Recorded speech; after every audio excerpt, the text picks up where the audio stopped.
I'd now like to welcome to the stage John Howie, who will continue the review of the refresh from a different perspective. John, welcome.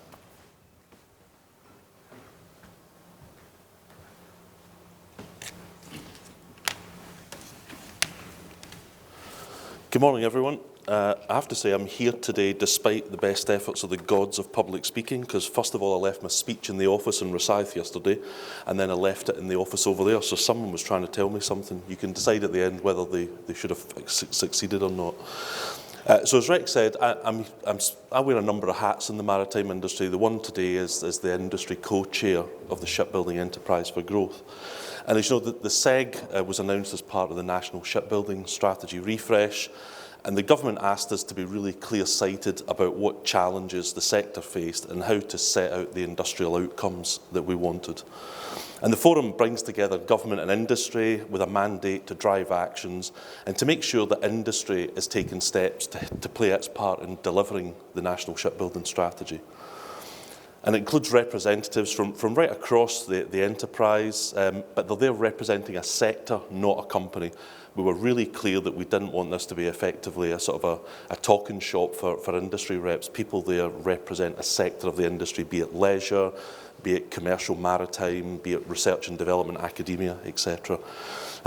So far we've met 4 times in places as diverse as the Manufacturing Technology Centre and at Babcock in Rosyth. And over that time, the discussion's been pretty wide-ranging. We've talked about, Rex mentioned access to finance. If you're in the commercial part of the maritime sector, that is a huge issue. It's a key competitiveness challenge, and I know he said it, and I'm not saying it just for effect. I know how much effort that Rex, Rod, and others in the NSO have put in trying to fix that, with support from people like Nusgani and others, and I'm confident they'll get there.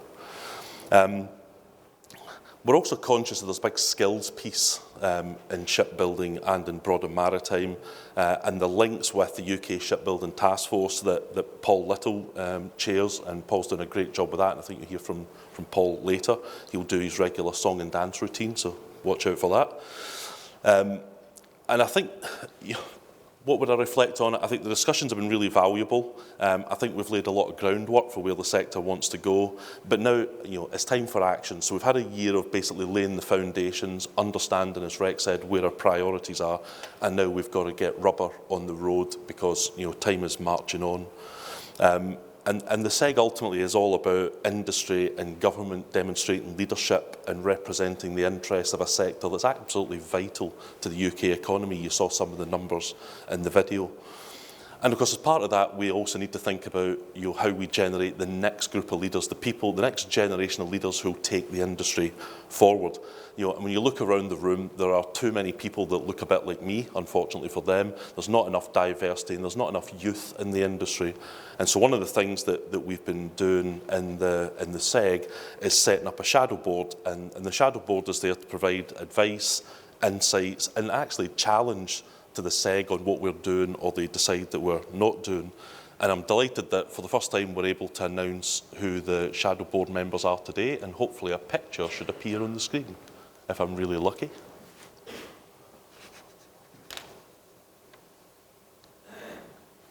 Or not. Oh, there we go. So we've selected 7 people who are a broad base for the industry. The first one, Oguzhan Adori, he's the lead naval architect at Ferguson Marine in the Clyde, but brings with him experience of places like Daman and shipyards in Turkey, so good, broad commercial experience. Jonathan Brown is a naval architect with Malin Group on the Clyde, but is also part of the SMI Futures Group, so those of you that were at the reception last night may have met him. Samara Buchanan, who's a marketing manager at Thales Maritime. Belinda Joslin, who created the Women in Boat Building community, so a real sort of leader in the industry. Sarah Louise Keegan, any of you who have been involved with Marry UK will know Sarah well. She's been part of the driving force in helping us set up Marry UK and is based at Strathclyde University in Glasgow. Eleanor Lane is an experienced maritime lawyer and has advised on a lot of vessel procurements for government and for private owners. So again, brings a different facet to the group. And last but not least, Martin Nuremberg, who's Managing Director of OS Energy. So again, I think we've got a broad spectrum of age, experience and diversity that will challenge the SEG. So I think Rex and I are in for a hard time of it in the future.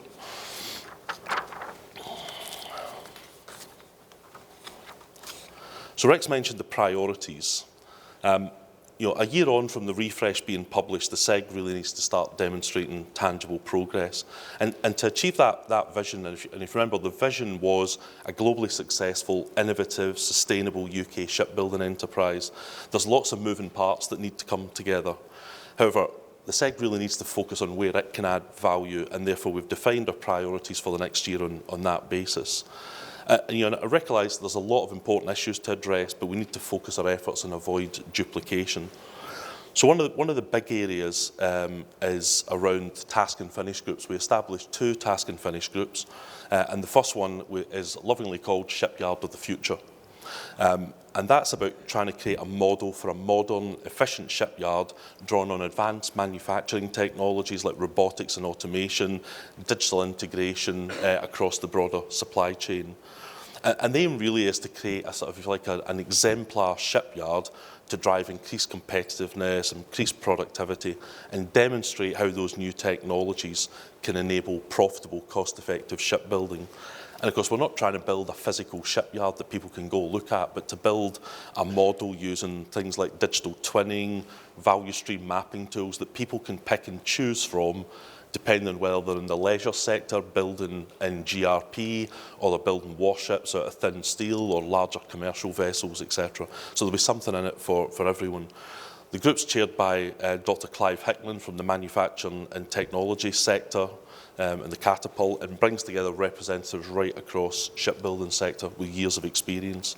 And so far they've started to look at modern developments in vessel design, because ultimately the shipyard has to be focused around the way vessel design is evolving.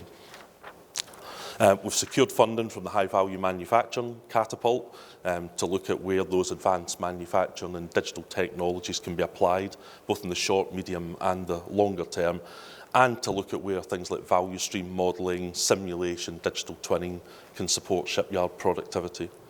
And throughout this year, the group will be looking at processes, practices, and facilities that people would like to see in a future shipyard. And I think it ties in well with Rex's point about whether there's opportunities in the future to look at how shipyards are funded to improve productivity and become more globally competitive.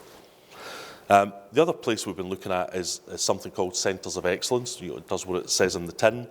And the aim there is about trying to create an integrated network of shipbuilding centres of excellence which can optimise production of key systems and shipbuilding processes. And if you think about it, the UK is not a large country. If there are ways where we can identify and create best practice, avoid duplicate investment by build once, use many times, then there's got to be a national competitiveness edge from that. So far, the group started to look at where centres of excellence already exist, because there are some. We're not starting from nowhere, and then look at how we fill the gaps. And in the upcoming year, they'll be looking at prioritising development of new centres of excellence. Where do we get the best bang for buck at UK level? And as part of that, they will be launching a survey soon to gather views from people across the sector, so watch out for that. And the work of that group, it's important in its own right, but not just to improve efficiency, but also to start embedding that ethos of cross-sector collaboration. As I said, the UK sector is important. It's not geographically massive, and we need to learn how to work better together. Rex and the Minister mentioned a few times access to finance. I think we all recognise how vital that is in some parts of the market. Finding access to finance is consistently raised as a barrier to competitiveness, especially when we look at other nations who often have inventive ways of financing their industry. You've heard about the Home Shipbuilding Credit Guarantee Scheme. The SEG is looking at what other government instruments are there available that are needed to try and create a level playing field, and crucially, build an evidence base to support them. and also to help make shipbuilding a better place for private sector to invest money. How do you create the conditions where people can invest with greater certainty? Final thing I would just pick up on is offshore renewables. That's our final priority area. As Rex has already highlighted, we think this is a game-changing opportunity for commercial shipbuilding in the UK. It's an opportunity that exists right now, and it's rapidly growing. As a sector, we need to take advantage of it now, or the opportunity will be lost, and we'll look back in a decade's time and realise we missed something quite special.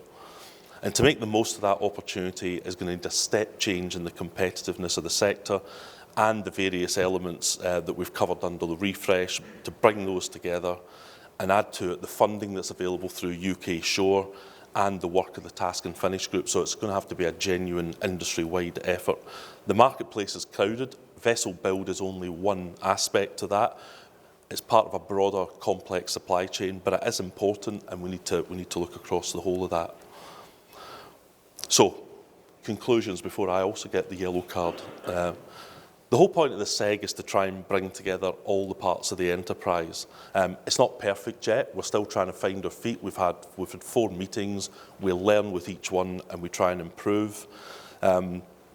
But it's really important that the industry as a whole gets involved and gets behind it, either through direct involvement or find the people who sit in the SEG on the website, go talk to them and find out what we've been talking about. They are meant to, as I said, act as sector representatives, so they should be communicating with you about what's being discussed and reflecting your views back in so that it becomes a two-way process. We've got to fix the finance issue. We have to get on top of offshore renewables. We have to think about productivity and competitiveness. I've said all of that. But if you think there's any priorities we've missed that you don't understand why we just haven't seen that golden nugget, please speak to Rex, Rod, Rebecca, or anyone else in NSO, or myself, or people in the SEG, and make your case. Clearly, we're trying to avoid duplications. We're not trying to replicate what the Shipbuilding Task Force is doing. But other than that, all roads are open. I think I'm probably going to shut up now. I think I've said enough. The next person up, who you're going to give a massive round of applause to with lots of whooping and hollering, is Rod Patterson, the Deputy Director at the NSO, who has his own unique song and dance routine. In the meantime, I hope you enjoy the rest of the day. Thanks for listening.